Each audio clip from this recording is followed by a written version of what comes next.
Como sempre, preciso lembrar de que no chat a gente pode responder as perguntas que vocês quiserem fazer e não quiserem fazer ao vivo. Bom, pessoal, a gravação acabou de começar. Vamos começar a nossa aula de hoje, lembrando que essa é a nossa última semana. A gente vai completando a terceira semana. A gente deve terminar essa semana no mais tardar quarta-feira da próxima, se houver uma aula extra que talvez a gente sempre consegue uma aula extra para brilhantar nosso curso. Bom, eu preciso lembrar vocês do repositório do material e de que nós liberamos os slides que falam mais de aplicações. Tá? Então, lá no site vocês já vão ver os slides de aplicações. Também já vão aparecer outros quizzes para você responder. Eu peço que vocês respondam esses questionários, porque esse questionário que a gente vai usar para avaliar.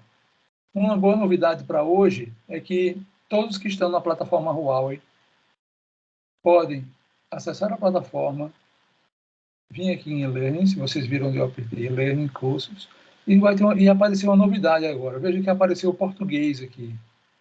Diversos cursos da Huawei, os slides foram traduzidos.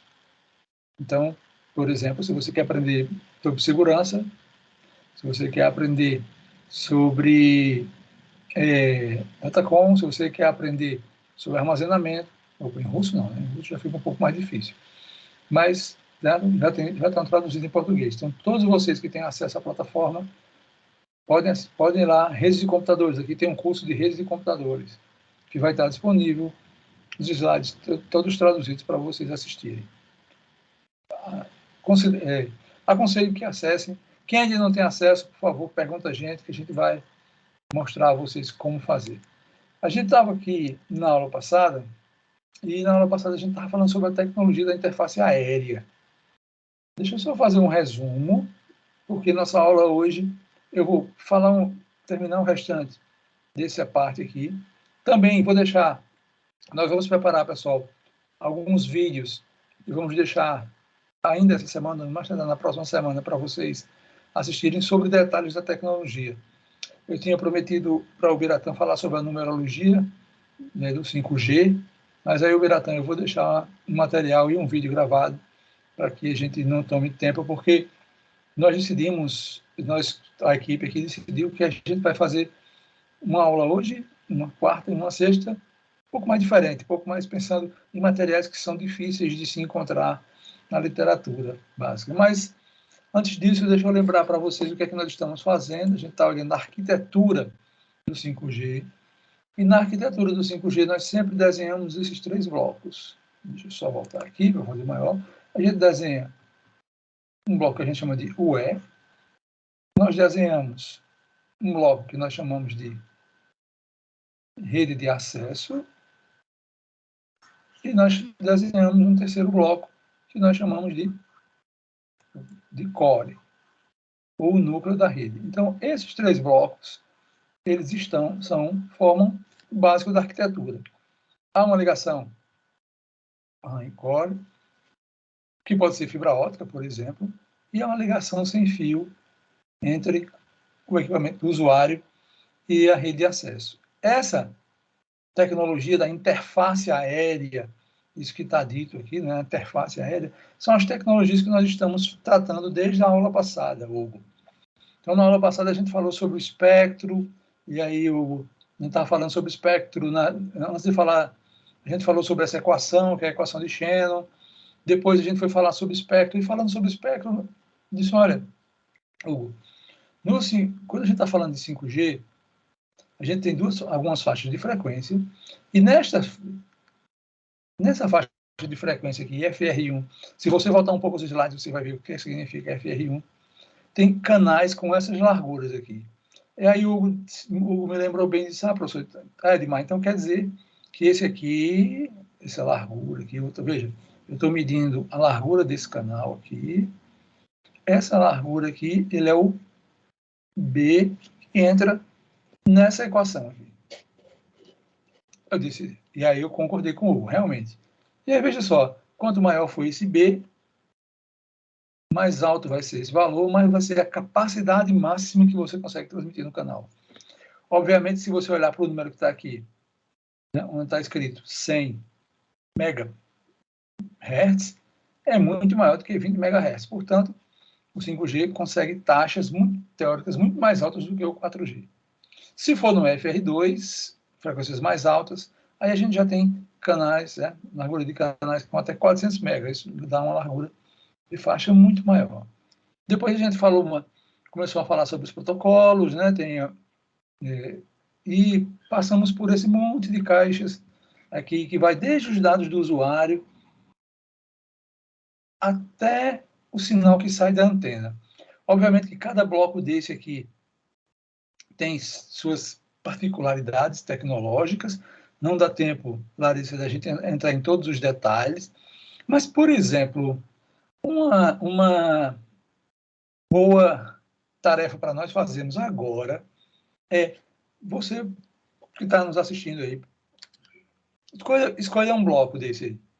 Coloque no chat qual bloco você gostaria de assistir um vídeo explicando ele melhor. Pode ser qualquer um.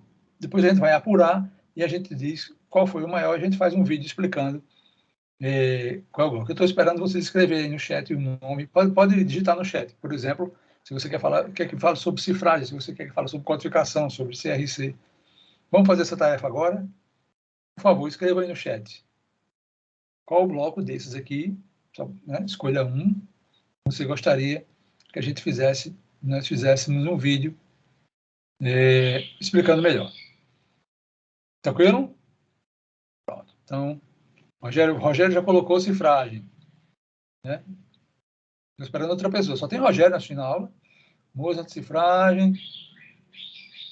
Né? Então, bom, Rogério e Mozart, Larissa também. Vamos lá que eu vou mudar o slide, viu? Né? Não, tem mais bloco do que cifragem, né? Piratã, pronto, cifragem, pronto. Escalação, certo. Vamos lá, pessoal. Ajuste controle de potência. Né? Bom, eu vou mudar o slide, mas algum desses blocos vocês podem escolher, porque a gente faz um vídeo e indica um material para você estudar. Por exemplo, o material de cifragem, se você for lá se você for lá no material da Huawei, lá tem um curso interessante sobre segurança cibernética, que você já pode começar a fazer, né, e aprender mais sobre segurança cibernética. Eu estou vendo pouca resposta aqui no chat. Né? Está vendo? Então, a pessoa está envergonhada de escrever. Veja só, amigos. Vão escrevendo aí, certo? Então, a gente já falou sobre vários desses blocos, eu falei sobre codificação de canal, Josinaldo, dando uma ideia de que a gente pode codificar os bits para proteger contra erro. Né? Obviamente que existem técnicas de codificação para proteção contra erro, que são muito eficientes. Essas técnicas que vocês estão lendo aqui, esses nomes, código turbo, código LDPC, código polar, esses são códigos que têm uma capacidade de correção muito alta.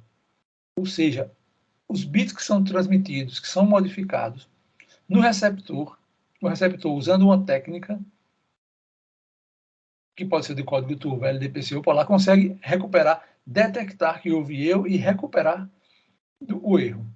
Tá? E aí tem umas diferenças desses códigos, que são as capacidades, mas eu não vou entrar nisso agora. A gente estava falando sobre a modulação. Aí Michele colocou aqui, né? Professor, eu queria saber mais modulação QAM. Beleza, Michele. Vamos contar seu voto aqui. O Michele, nesse momento, eu só queria lembrar para vocês o seguinte: a gente conversou, né, um pouco sobre isso aqui, Michele, e eu estava lembrando para vocês o seguinte: olha, cada vez que a gente transmite, né, um conjunto de bits, nós podemos pensar que a gente está transmitindo um ponto nessa constelação aqui.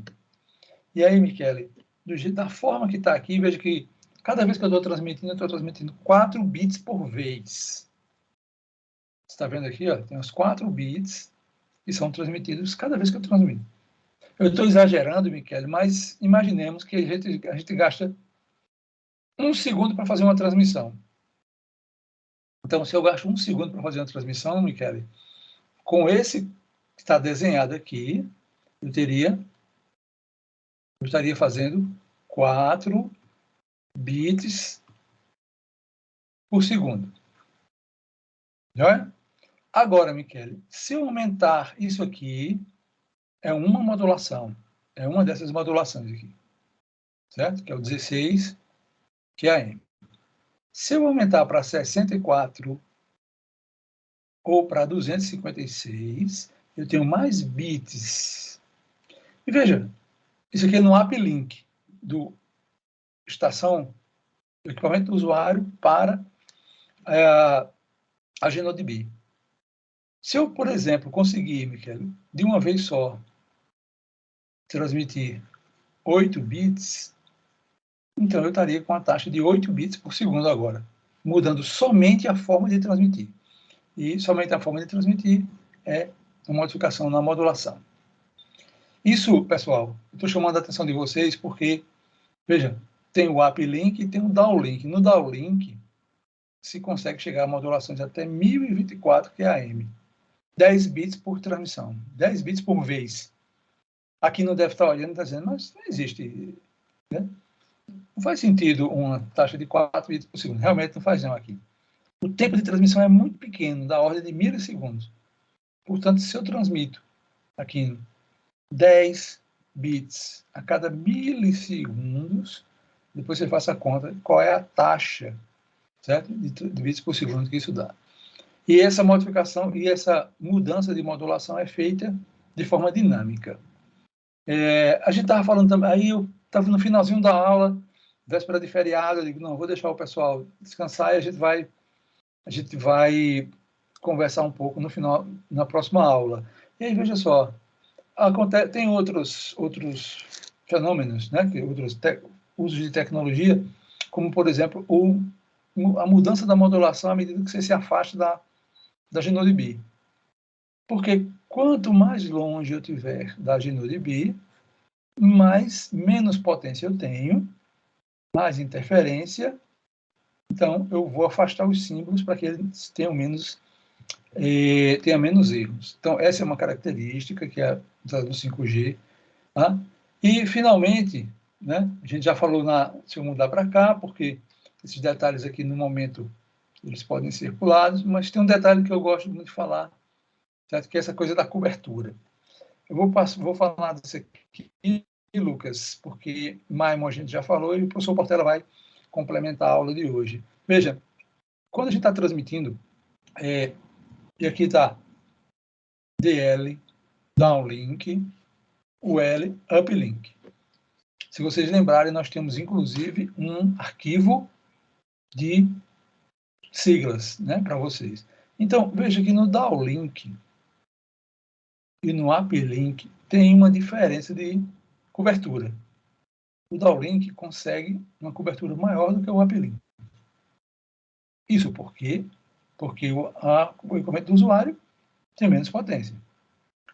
A questão é, para tentar fazer com que os dois tenham a mesma cobertura, o 5G usa uma técnica de fazer uma compensação. E para compensar isso, o que é feito no 5G é que o downlink é transmitido em uma faixa, o uplink em outra faixa. Normalmente, né, quando a gente faz isso, o uplink é numa frequência menor. Por que frequência menor? Alcance maior. Vai? Bom, pessoal, a gente já falou, né, sobre massivo MIMO, e aí nós vamos fazer, eu já falei sobre isso aqui, eu espero que eu tenha convencido vocês sobre o MIMO, né? Eu vou parar por aqui, porque o professor Portela fez uma apresentação para nós hoje que é muito bacana, e aí eu vou passar a palavra para o Portela, né? Deixa eu parar de compartilhar a minha tela. Portela, fique à vontade, então, eu vou estar por aqui aprendendo com você. Ô, grande irmã, bondade sua. Obrigado aí. Você me escuta bem? Vocês me escutam bem? Estou escutando bem.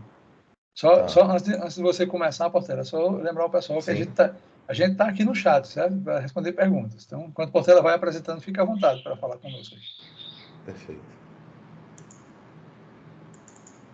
Deixa eu ver se vocês já estão Está carregando aqui os slides.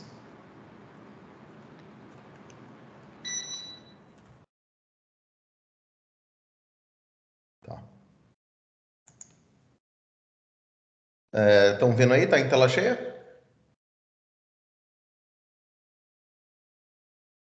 Chegou aqui, Marcelo. Tá, então beleza.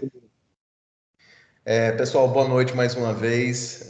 Obrigado pela oportunidade, mais uma vez, professor Edmar. Vou dar uma contribuição aqui sobre um tema que é bastante interessante, né?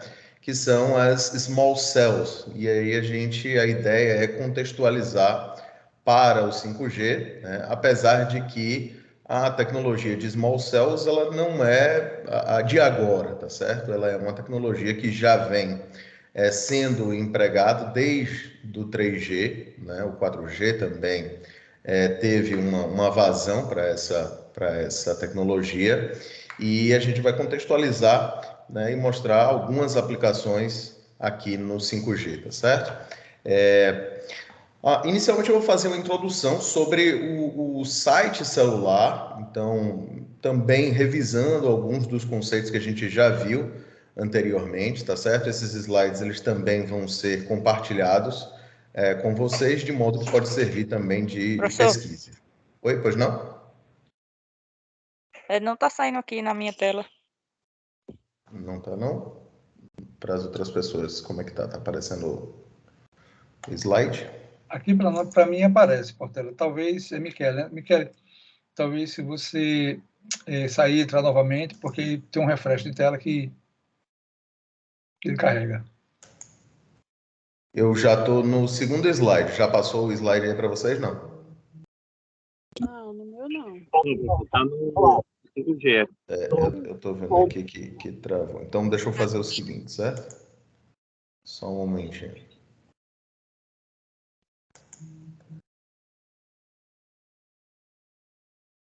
Professor, esses slides vai estar na plataforma? Vou disponibilizar, sim. Ok.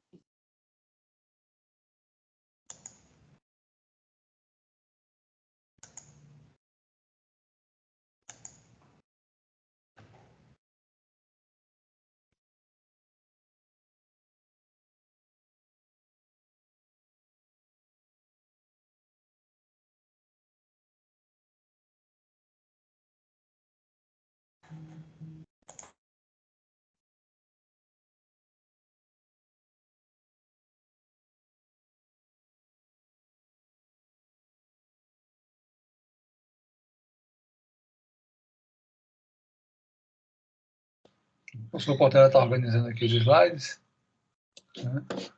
Enquanto isso, eu estou olhando aqui o chat. Tem várias e os dois... Professor Edmar, se eu me permitir aproveitar aí a janela, Claro. falar um pouco sobre a estrutura do curso. A gente tem um tempo para cumprir o curso, tem certificado, onde é que tangencia com essa história da Huawei, da Huawei, né? Assim, a gente entender direito, que eu não sei se eu perdi isso na primeira aula. Tá, já estou falando com Stanley. Stanley. É o seguinte, o curso ele tem certificado que é... Só um minutinho, viu, Portela? Beleza. Ele tem um certificado que é emitido pela UFCG. Quem tem direito ao certificado? Quem fizer pelo menos 60% dos quizzes lá que nós colocamos. Pelo menos 60% de acerto. Então, nós medimos o sucesso no curso somente por esses quizzes. O curso da Huawei é algo a mais que nós trouxemos, né, para que as pessoas tenham acesso a mais informação. Inclusive, pela boa vontade da Huawei, nós estamos usando os slides dele que nós traduzimos, né? Então, essa é a ideia do curso. Sobre o prazo, a gente termina a aula sexta-feira, a gente vai dar mais uma semana, o curso fica aberto para que as pessoas possam preencher, fazer os quizzes e fazer perguntas para nós e assim por diante. Não sei se foi claro o suficiente, Stanley.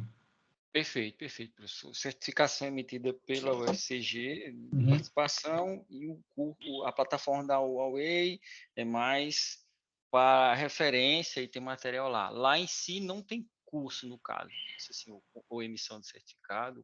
Lá tem um emissário, um certificado que é emitido pela Huawei, mas é tudo pela plataforma.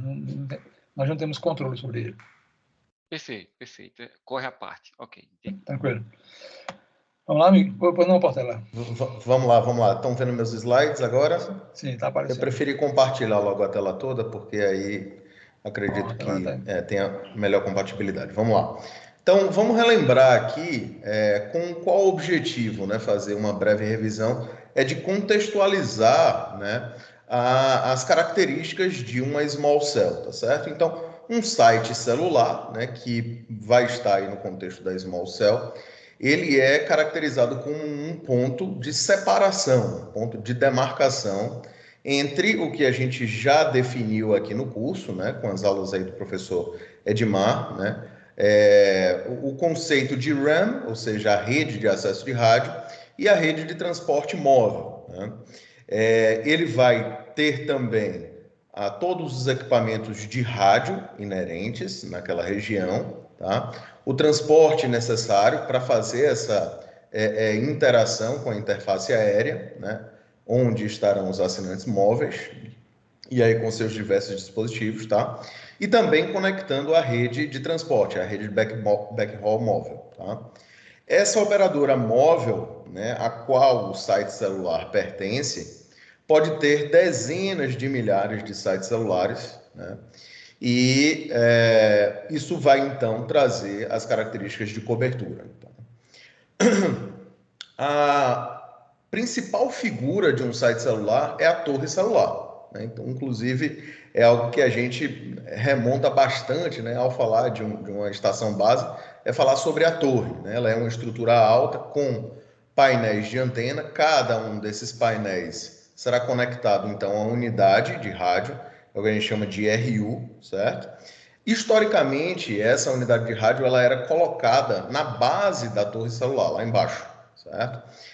Em um gabinete ou que é chamado de abrigo, né, o shelter, à prova de chuva, né, à prova de condições do tempo, tá certo?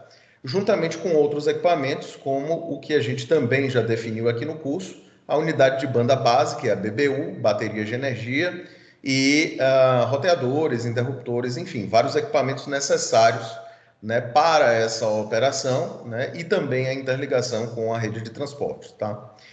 De maneira conjunta, então, RU e BBU vão fornecer modulação e demodulação, amplificação de potência, filtragem de frequência e também o processamento de sinal, tá?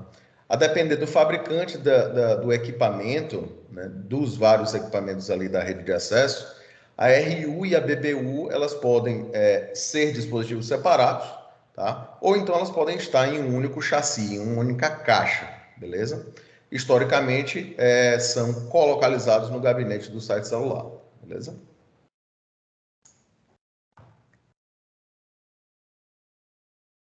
Pronto aqui. Devido ao posicionamento das antenas e da RU, a unidade de rádio, né? Antigamente a gente tinha uma conexão por cabo coaxial, fazendo a conexão, e aí com um comprimento de 30 metros, né? E quando havia o transporte do sinal de RF, o que se observava era uma atenuação significativa, tá? Uma das soluções legadas era o uso de amplificadores para compensar essa atenuação, tá?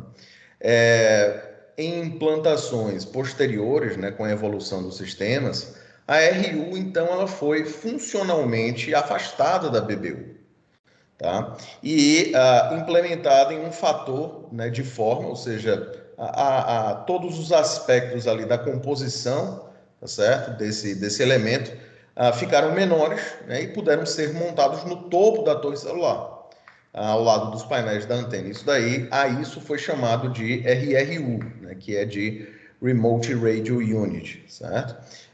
Como isso daí fica também lá no topo da torre, né, também é chamado de cabeça de rádio remota, certo? E conecta-se a painéis de antena usando o que a gente chama de cabos jumper, né, normalmente com 1 a 2 metros de comprimento, tá? Então, houve uma redução do comprimento do cabo, garantindo uma menor atenuação entre a antena e essa RU, né, que agora é chamada de RRU ou RRH, e isso eliminou a necessidade de amplificadores externos, tá? Por outro lado, a BBU permaneceu na base da torre celular, como a RRH se tornou remota, então houve a necessidade de definir uma interface, né, e protocolos para fazer a conexão entre RRU e BBU. Né? E alguns fabricantes, Ericsson, Huawei, depois Nokia, né, e NEC, bolaram o CPRI, que a gente também já falou aqui em aulas anteriores. Né? Então, esse protocolo proprietário, né, para fazer a conexão entre RU e BBU. Tá? O conceito de site celular, né, a gente tem uma descrição lá na primeira geração de redes móveis, lá no 1G, em que essa expressão, né, vinculada à estação base se tornou sinônimo de uma descrição, né, de geração neutra de equipamento. Né?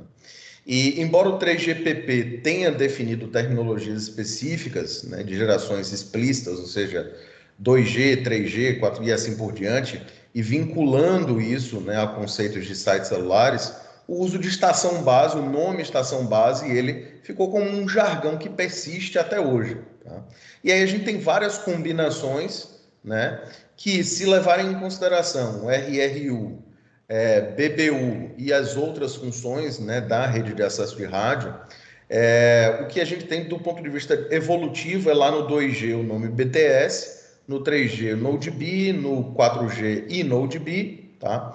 E no 5G DNodeB. Né? Já falamos também bastante sobre isso em aulas anteriores. Né? Aqui a gente tem uma visão de alguns componentes de um site celular. Eu gosto bastante dessa figura. Né? Lá nos últimos slides tem as referências também que vocês podem realizar algumas consultas. E ele mostra aqui na parte da esquerda superior, né, a composição, tá, com a RRH ou RRU, os painéis de antena, certo? E aqui na direita ele mostra também, né, de maneira individualizada, um painel de antena e logo atrás dele uma RRU, certo? Aqui na figura da direita a gente teria um exemplo de uma BBU da Huawei, né, em que aparece, né, um chassi de BBU, né, aparecem as duas conexões principais, né, uma que vai para RRU, certo? E aqui com o padrão CPRI, e a outra que vai lá para o backhaul, né, que vai lá para a rede de transporte em um padrão Ethernet. Na figura inferior, a gente tem a torre celular com a RRU ou RRH aqui em cima, né, o padrão CPRI transportado aqui por fibra ótica, né? E BBU e o que é chamado de CSR, né? O roteador do site celular em um abrigo, né? Naquela posição de abrigo ali, ou gabinetes fazendo a conexão para a rede de transporte, tá? E aí a pergunta, gente, né? A quem pertence um site celular desse? Né? Na prática, um site celular, ele tem a possibilidade de pertencer a uma operadora móvel, tá? Mas dependendo da localização, né, um site celular, ele pode ser estabelecido em um terreno dedicado ou no telhado de uma estrutura de edifício. Né? O melhor caso é se a gente tiver um local dedicado ali, controlado. Né? Seja qual for a situação, é muito provável que esse local físico, tá, do site celular seja de propriedade de uma empresa diferente que aluga o local para o provedor de serviços móveis. Na prática, o que a gente tem é que a operadora pode, né, ter a posse daquele local ou ela pode também alugar, tá, de um terceiro, né, aquela região e implementar as suas soluções, tá certo? O proprietário do site celular pode fazer isso, né? Do site celular vai ter essa característica e isso pode ser compartilhado para várias operadoras, inclusive, né? Então, teria a possibilidade de abrigar a torre celular, os painéis de antenas, RRUs, né? Assim como todos os equipamentos necessários para o funcionamento. Isso traz alguns benefícios para a operadora móvel celular, né? De imediato, a economia de custos, né? E o acesso a sites celulares em locais favoráveis. Tá? Então, pelo fato de a gente pelo fato da operadora poder realizar, né, essa implantação enquanto um modelo de negócio de terceirização, de aluguel, ela pode buscar, né, qual é a região mais favorável que case principalmente com os seus aspectos de planejamento celular, tá certo? Porque não basta ter a disponibilidade física, né? Aquela disponibilidade física ela precisa casar com as necessidades, com os requisitos do planejamento celular de cobertura, né? E aí vamos falar agora sobre os tipos de sites celulares, né? Revisamos algumas características de um site celular, de uma estação base, e vamos agora pegar um gancho, né, que vai ser importante para trazermos o assunto de small cells.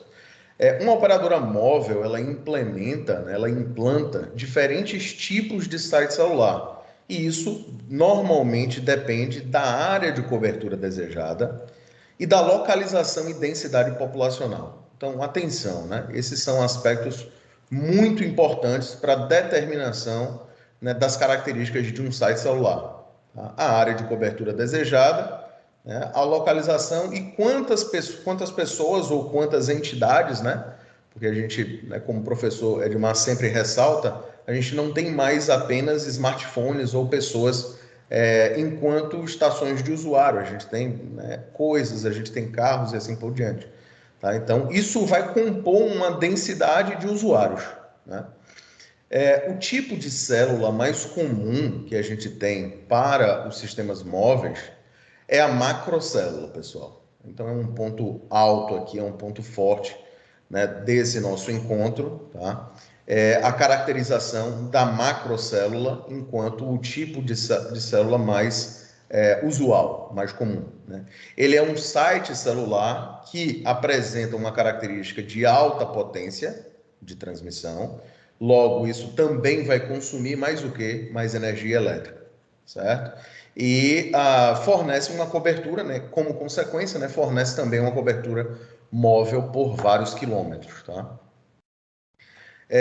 Uma macrocélula é tipicamente um local, né, que funciona por multissetores, multissetorial, que é uma grande pegada. Esse termo pegada ele é muito comum, né, quando a gente quer se referir à quantidade de instalações físicas, né, necessária para abrigar uma determinada infraestrutura, né? Então, o que é que a gente precisa ali? A gente vai precisar de toda uma infraestrutura de abrigo, container, toda a parte de refrigeração, e isso, então, é o que corresponde à pegada, né? Instalação física para acomodar a torre celular e o espaço de abrigo, tá? Tem algumas interações, algumas interseções que colocam também pegada em relação à pegada ecológica, né? O quanto essas infraestruturas, instalações físicas, né, acabam tendo um relacionamento com o meio ambiente, tá certo? Só fazendo um parêntese, e também um parêntese lá com computação em nuvem, né? Me veio à mente agora, nem sei porquê, mas quando a gente fala em computação em nuvem, né, esse termo pegada também é bem utilizado, uma vez que a computação em nuvem diminui também, né, a necessidade de hardware, e aí a gente consegue poupar o meio ambiente, tá? No entanto, esses espaços dedicados, isso no contexto da macrocélula, tá certo, pessoal? Esses espaços dedicados nem sempre são possíveis para locais especializados, né? Locais que possuem características bem específicas, né? Como shoppings, estádios esportivos ou áreas urbanas densamente povoadas, certo? Para esses cenários, né, que tem uma característica bem específica, né, em um uso bem especializado, um fluxo de pessoas, inclusive, né, que pode ser bastante denso em determinados horários, uma operadora móvel pode, né, implantar células pequenas, né? E aqui aparece uma alternativa, né, que é o grande foco desse encontro, né, hoje, né, de hoje à noite. São as small cells, né? Então, small cell, a tradução do inglês para o português, é de célula pequena, né? E isso pode acontecer em vez de usar uma célula macro, uma célula bem maior, uma macrocélula, ou compartilhando, né, uma região com uma macrocélula, tá? Então, a gente pode ter uma região apenas com small cells, mas a gente pode ter também essas tecnologias, essas diretrizes de projeto sendo compartilhadas, tá? Aqui a gente tem uma figura em que uma macrocélula, uma torre, né, que faria parte aí, seria a principal figura de uma macrocélula, né? Em que aparecem as antenas, as unidades de rádio remoto, tá? Montadas em uma torre macrocelular. E uma observação interessante, né? Eu me lembro que na aula anterior alguém fez uma pergunta, né, sobre a setorização. Observe que a gente tem aí um exemplo clássico, né, de setorização, tá? Ângulos bem definidos e, mais ainda, cada linha dessa daqui, ó, cada linha de antenas pode pertencer, né, a uma operadora móvel diferente. Então, eu poderia ter uma operadora aqui em cima, né, na primeira linha, uma outra aqui na segunda linha, uma outra aqui na terceira e uma outra aqui na quarta, tá? Cada um com a sua tecnologia, com seu padrão, né, específico e realizando o compartilhamento dessa torre. Tá? Então, essa é uma torre que caracteriza bastante, né, uma macrocélula. Tá? Logo, como eu disse para vocês, a gente normalmente vai conseguir alcançar, né, uma cobertura maior, entretanto, a gente vai ter maior consumo de energia e, a depender, outros aspectos que precisem ser levados em consideração. Tá? Aqui ele mostra uma estrutura, né, que ficaria na base aí da torre, em que eu teria os compartimentos de abrigo, né, para máquinas, por exemplo, né, e vários gabinetes, né, que pertenceriam ou, né, estariam compartilhados por operadoras, né, de comunicações móveis. Tá? E, como eu disse para vocês, ter isso, né, para várias regiões celulares custa muito caro, pessoal. Né? É muito caro, não há essa oferta, né, de maneira generalizada pelas cidades, né, regiões em que a gente encontre, né, terrenos disponíveis ou mesmo viabilidade técnica, né, para essa implantação. Então, o que se pode optar é na diminuição e uma maior distribuição dos sites celulares. E aí a gente puxa o gancho da small cell, né, da célula pequena. O small cell é um termo abrangente usado para definir vários tipos de células. Deixa eu só fazer uma coisa aqui para ver se eu não cair, porque de vez em quando eu falo e quando eu vou ver eu cair. Pronto, tá. Tá tudo bem, pessoal? Todo mundo me ouvindo legal? Tudo certo. Beleza. Vamos lá. Então, uma small cell é um termo abrangente usado para definir vários tipos de células. Né? Na prática, uma small cell, ela a gente pode entender como se fosse um termo guarda-chuva para vários tipos de célula e a principal contraposição da small cell é em relação à macrocélula, ou seja, a macrocell. Tá? Funcionalmente, ela é equivalente, né, e possui todos os componentes que a gente, né, falou há pouco tempo lá de uma macrocélula. Os painéis de antena, a unidade de rádio, a BBU, só que isso empregado em uma escala bem menor. Tá? É provável que essas células pequenas, essas small cells, sejam locais de um único setor, né? Por ser menor, provavelmente ela não pode ter tantos setores, né, como as macrocélulas. E provavelmente vão fornecer uma cobertura móvel em uma área geograficamente limitada. Tá? Então, o alcance, a cobertura que a gente tem para uma small cell é bem menor do que o que a gente tem lá para uma célula maior, né? Para uma macrocell. Tá? Alguns exemplos desse guarda-chuva que eu mencionei para vocês, né? Esse conceito guarda-chuva de small cell, incluem microcélulas, né? Metrocélulas, picocélulas e femtocélulas. Observe aí, quem tem familiaridade em relação às ordens de grandeza, né, vai perceber que a gente tem uma diminuição, né, sugerida no tamanho, né, no raio aí das células, tá? E todas essas aqui podem ser caracterizadas como small cell. Tá? Então, como eu disse, a small cell pode ser vista aí como um termo que abarca vários outros, certo? Cada uma é diferenciada principalmente pela área de serviço, né, que pode ser coberta, e pelo número de assinantes. A depender do cenário, gente, essa célula pequena vai poder ter a sua implantação em um local interno, né? Ou seja, a gente teria a formação de uma célula indoor. exemplos, né? Shopping center, hospital, estádio, casa, entre outros. Tá? Bem, dadas as características de propagação das frequências de ondas milimétricas, né? A gente falou sobre isso aí durante o curso, e está lá naquele conjunto de FR2, né? As small cells desempenham um papel cada vez mais importante, né, no fornecimento de largura de banda e cobertura adequada em áreas de alta densidade. Isso combina bastante com várias aplicações que a gente tem no 5G. Já a gente vai falar de maneira mais específica para o 5G, ok? Nessa figura a gente tem uma continuação aí da análise dos tipos de sites celulares, né? Com na figura da esquerda uma representação de uma small cell, né? Lá na Carolina do Norte. E vejam que aqui na figura da direita a gente tem a ampliação de alguns desses elementos, tá? Uma antena, certo? De uma small cell, seria essa parte superior aqui. E aqui na parte de baixo a gente teria a RRU, certo? Que estaria diretamente conectada a essa small cell, beleza? E isso tudo em um poste, né? Não sei se vocês perceberam, se a figura está legal aí para vocês, mas aparentemente essa estrutura é de madeira, inclusive, né? Uma espécie de mastro aqui de madeira que está, né, colocalizada aqui, colocada com o que sugere ser um ponto de ônibus, né?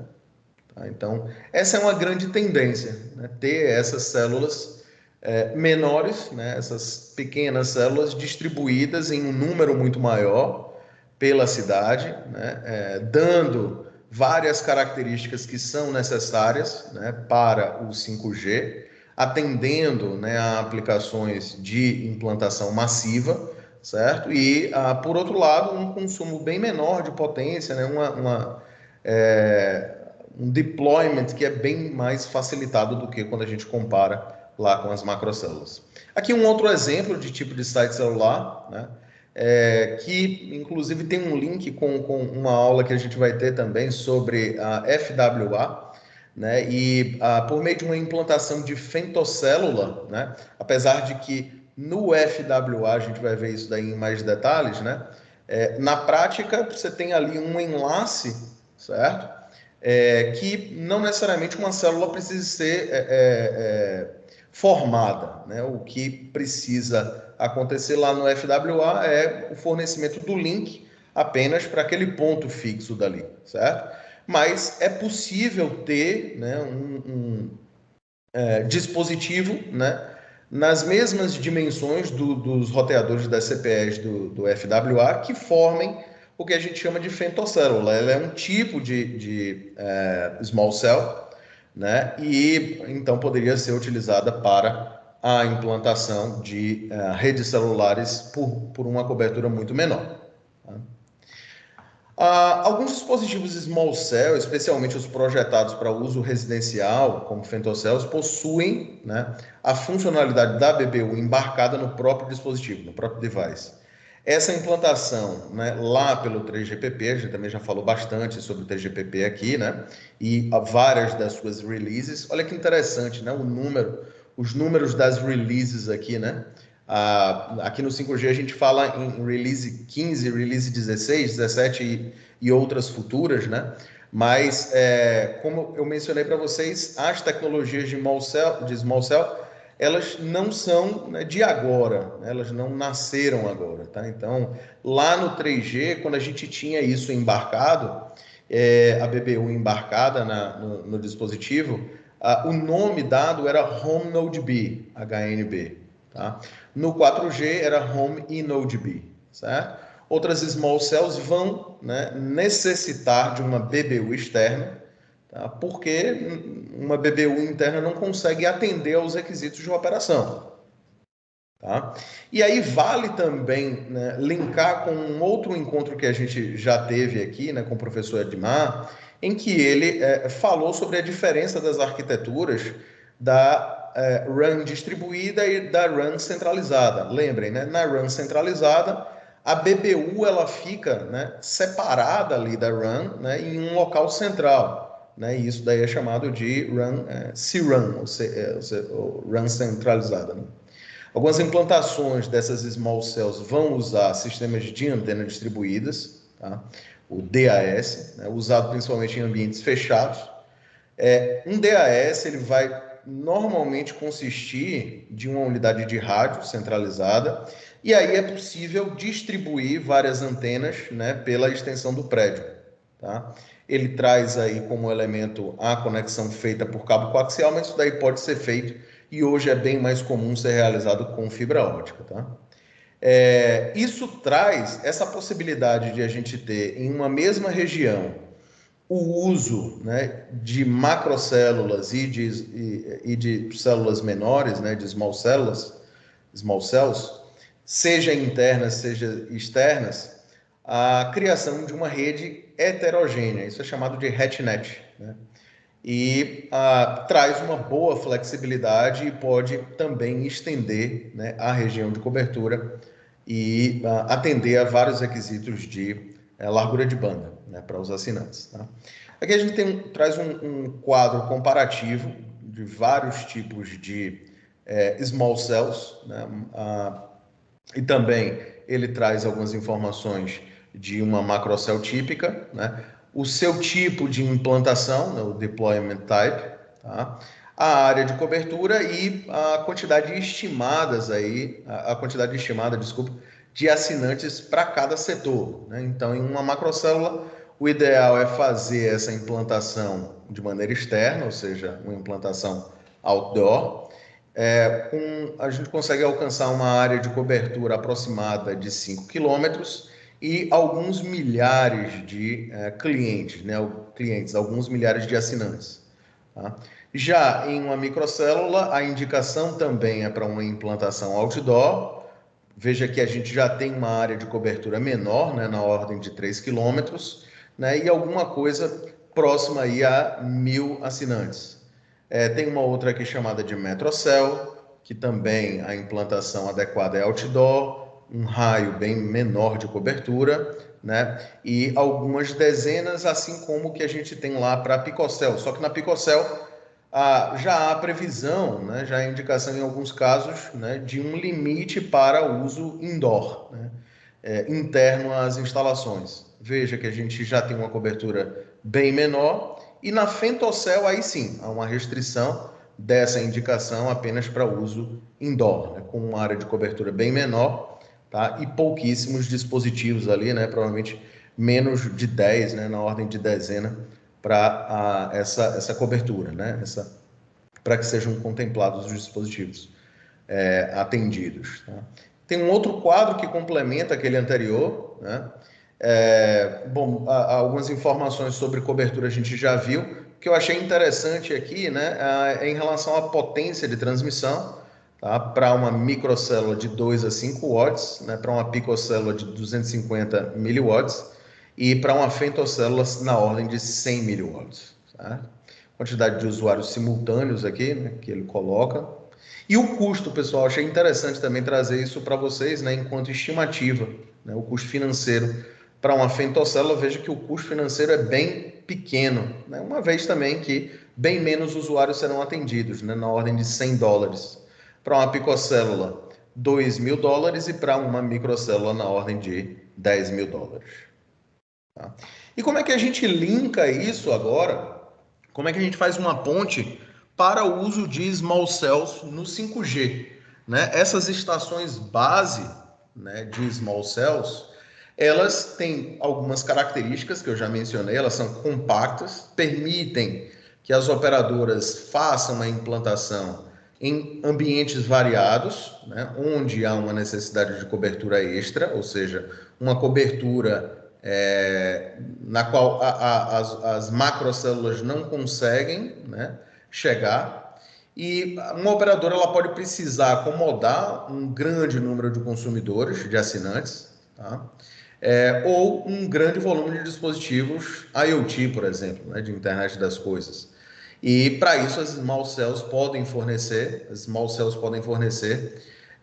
e fortalecer uma melhor cobertura celular do local. Nessa figura ele mostra, né, alguns exemplos, né, potenciais, né, de implantação de small cell. tá? Ali em um próprio bairro onde você tem algumas residências, é possível ter uma entidade, né, um dispositivo de small cell anexado a um poste de iluminação, né? Ou a gente pode ter essa estrutura celular aqui na borda de um telhado, certo? Ou em um estádio de futebol, em um determinado mastro que fique ali em uma região estratégica, certo? E assim por diante. Tá? E como eu mencionei também, tudo isso pode ser coalocado, né, com macrocélulas. Tá? Há uma previsão, há uma expectativa de que até 2026, né, isso feito pelo Small Cell Forum, é esperado que 38,3 milhões desse tipo de célula, ou seja, de small cells, sejam implantados, né? E isso, né, principalmente por empresas, né, e provedores de serviços urbanos e rurais. Tá? Essas implantações, elas, como eu mencionei também anteriormente, vão ter um potencial para estender. Olha aqui que tema interessante, né? A gente conversa bastante, tá, sobre isso, né? Uma rede privada ou corporativa dentro de uma empresa, né? Então, essa é uma tendência, né, muito legal aqui no 5G e as tecnologias de small cell vão potencializar as redes 5G privadas, tá certo? Ele traz aqui o termo, né, o jargão de descarregar usuários de uma macrocélula que está sobrecarregada. Então, é possível fazer um balanço, pessoal, né, em uma topologia, certo, metropolitana, em que parte dos assinantes deixam de fazer, né, o uso, né, e aumentar a carga de uma macrocélula, tá? E isso pode ser distribuído, pode ser equilibrado em várias small cells. Tá? Um small cell 5G também pode ser implantado em áreas residenciais ou rurais, né?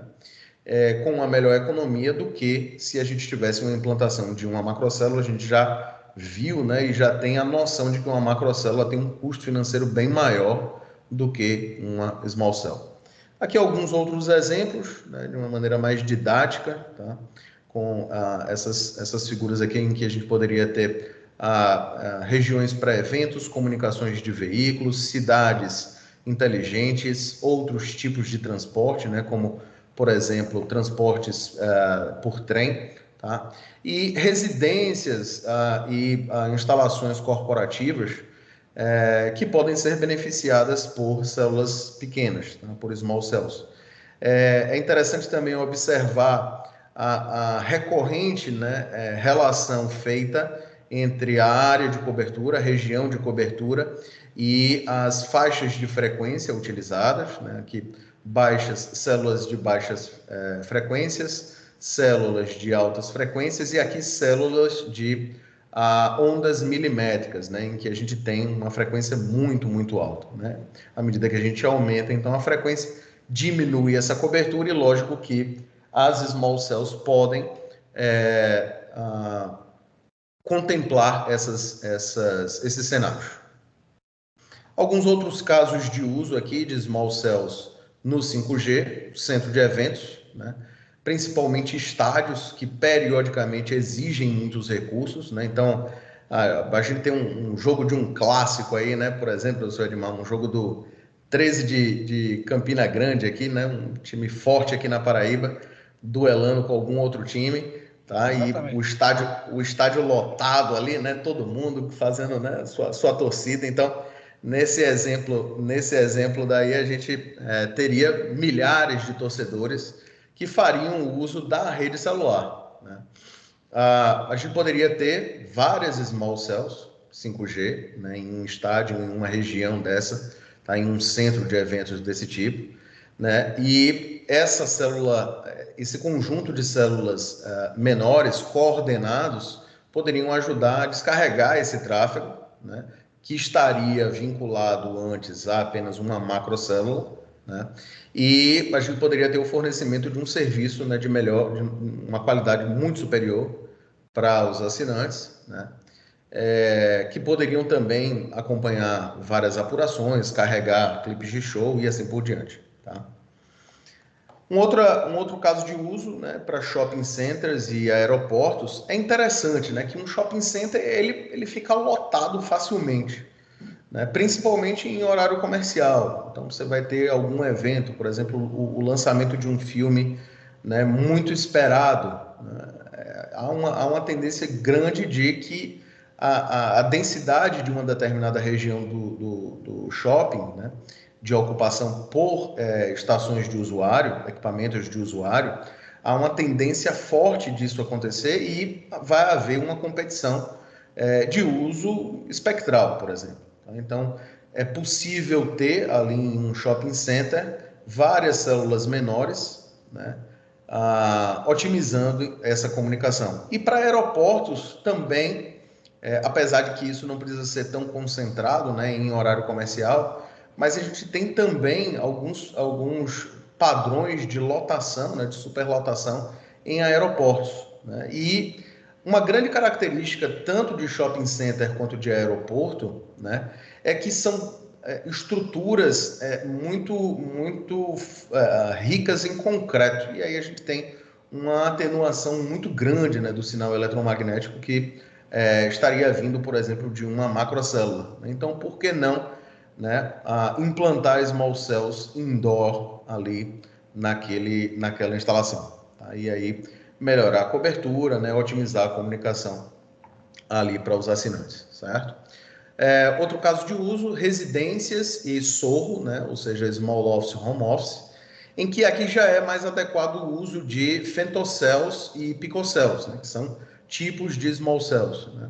Elas são mais adequadas para ambientes com menos usuários simultâneos, né, e aí é possível ter também, além da small cell, né, em funcionamento standalone ali, é possível ter também alguma coisa compartilhada, né, com a comunicação para uma macrocélula utilizando a internet, né? Ou seja, a gente poderia ter isso quase como uma rede de acesso uma da outra, né? A aplicação para veículos e redes de veículos, né? Quanto mais distribuídas são essas células, maior é a extensão da rede veicular que a gente consegue atender, né? Tem esse caso aqui do CV2X, né? Que seria uma rede de veículos celulares para qualquer coisa, né? Para uma estrada, para postes, para semáforos inteligentes, e a Small Cell então pode beneficiar esse tipo de aplicação, tá? Instalações industriais, cada vez mais a gente tem fábricas e outras instalações industriais, né, precisando suportar um grande volume de dispositivos de internet das coisas. Isso está bem relacionado ao que a gente conhece como indústria 4.0, né? E várias linhas, né, várias verticais relacionadas à automação, monitoramento e controle remoto de equipamentos, edifícios inteligentes, eles dependem cada vez mais de soluções de conectividade localizadas, né, localizadas que eu digo que sejam implantadas perto da aplicação, né? Mas a gente precisa ter isso distribuído quando a gente compara, né, com o deployment de uma cidade.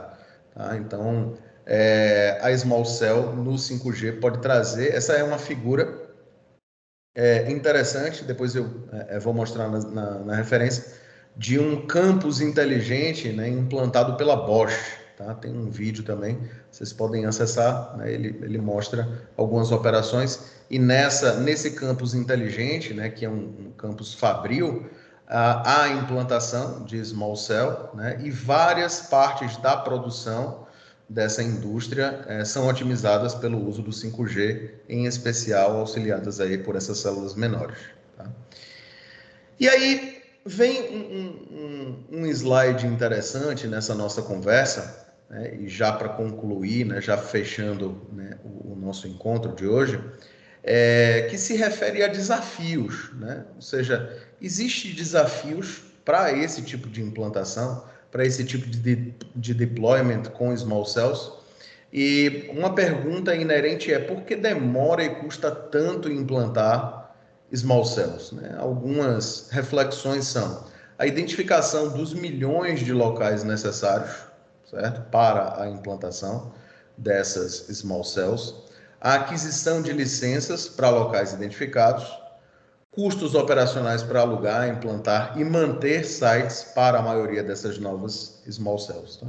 Nessa figura ele mostra, né, um paralelo da necessidade da small cell, né, e o percurso necessário até atingir uma implantação da célula pequena, tá? Da small cell.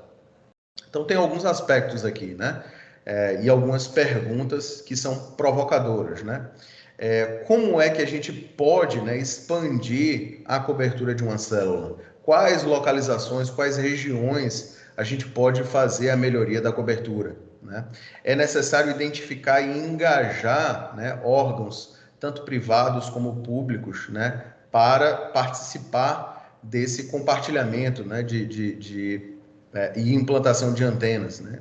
Compartilhamento de espaço e implantação de antenas, tá? Isso daí vai depender muito das legislações locais, né? A aquisição de permissões, o projeto de sites, né? Fazer a documentação e planejamento dos projetos, tá? Montar essa small cell, a antena da small cell, tá? E manter a cobertura, né? Então, você precisa manter a atualização de hardware e de software e também otimizar a cobertura com base nos indicadores de desempenho, né? Geralmente, o que está aqui, né, e ele traz na legenda, o que está em vermelho, é o que a gente conhece como os gargalos, né, para uma maior proliferação das small cells, tá? E o que está aqui em laranja é o que tem de atrasos em potenciais, certo? Essas são as referências, né, utilizadas para a confecção desses slides, né? Como eu disse para vocês, a gente deve compartilhar, né, esses slides para que vocês possam ter, né, aí um texto, né, um texto didático sempre à disposição, tá? Ficou legal porque alguns dos slides tiveram, né, uma quantidade maior de texto e aí você pode, então, utilizar isso como uma leitura bastante instrutiva, tá? E é isso, gente, né? Deixo o meu obrigado aqui, retorno a palavra ao professor Edmar, já agradecendo de imediato a atenção de todos e também me deixando à disposição aqui para esclarecimentos e interações. Pronto. Obrigado, Portela. Tem uma mão levantada aqui. Não sei se alguém quer fazer uma pergunta. A Juberlânia. Oi, Juberlânia, pode falar.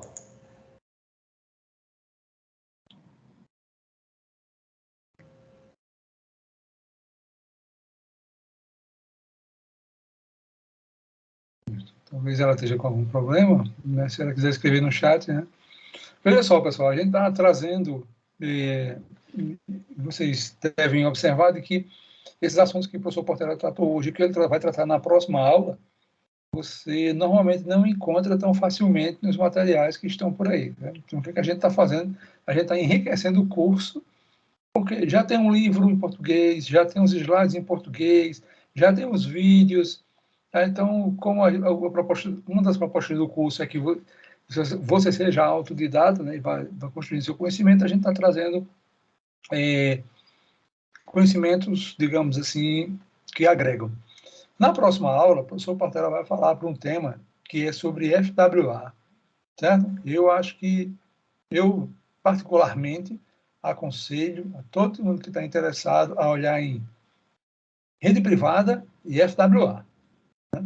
Eu acho que são dois temas que todos vocês deveriam dar uma olhada com cuidado, com detalhes, né, para poder a gente ter um espaço interessante aí para o futuro próximo.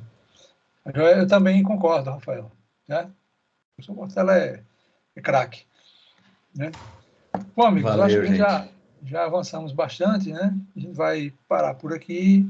Quarta-feira a gente continua. Viu? Boa noite a todos. Eu vou só lembrar todos para ir lá no material e responder os quizzes, viu? Né? Porque no final, só quem tiver 60% de acerto vai ter direito ao certificado. Amigos, boa noite. Com licença. Boa noite, professores. Edmar, o quiz vai ficar aberto ainda uma semana até a conclusão do curso, né? Isso. Pronto, só para me situar aqui na programação. Tá Boa noite joia. a todos. Bom, amigos, boa noite e até quarta-feira. Boa noite, Abraço. professor. Boa noite.